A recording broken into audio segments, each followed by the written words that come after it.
Hi hello, ഇതാണ് വെണ്ട ചെമ്പരത്തി കേട്ടോ. ഇതിൻ്റെ ഫ്ലവറാണ് ഈ ചെടിയുടെ ഒരു അട്രാക്ഷൻ തന്നെ കേട്ടോ. കാരണം നമ്മൾ എത്ര ദൂരത്തുനിന്ന് നോക്കിയാലും ഈ ചെടി ഈ പൂവ് നമ്മളെ കണ്ണിലിങ്ങനെ കാണും കേട്ടോ. കാരണം അത്രയ്ക്കും ഭംഗിയാണ്. നല്ല റെഡ് കളറിലാണ് കേട്ടോ. നല്ല റെഡാണ് ഇതിൻ്റെ ഫ്ലവർ കാണാൻ തന്നെ നല്ലൊരു ഭംഗിയാണ് കേട്ടോ. നമുക്ക് എപ്പോഴും പൂക്കൾ തരുന്നൊരു പ്ലാന്റും കൂടിയാണ് നമ്മുടെ വെണ്ട ചെമ്പരത്തി കേട്ടോ. ഇത് ഒരു മരമാകുന്ന ഒരു പൊക്കം വെക്കുന്ന ഒരു ചെടിയാണ്. നമുക്കത് പ്രൂണിങ് ഒക്കെ ചെയ്ത് കൊടുത്തിട്ടുണ്ടെങ്കിൽ നമുക്കൊരു കുറ്റിച്ചെടിയായിട്ട് വളർത്തിയെടുക്കാൻ പറ്റുന്ന നല്ലൊരു ചെടിയാണ് കേട്ടോ.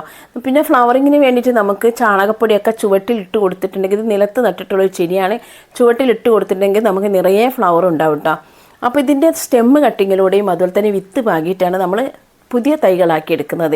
ഇത് വിത്ത് വീണിട്ടുണ്ട്. ഇതിൻ്റെ താഴ്ഭാഗത്ത് കുറേ തൈകൾ ഉണ്ടായിട്ടുണ്ട്. അപ്പോൾ ഇതാണ് കേട്ടോ അതിൻ്റെ വിത്ത്. അതിലുള്ള കായാണ് വിത്തായി വരുന്നത്. അപ്പോൾ നല്ല ഭംഗിയായിട്ട് നമ്മളൊരു ഗാർഡനിൽ ഒരു അലങ്കാര ചെടിയായിട്ട് വളർത്തിയെടുക്കാൻ പറ്റുന്ന നല്ലൊരു പ്ലാന്റാണിത്.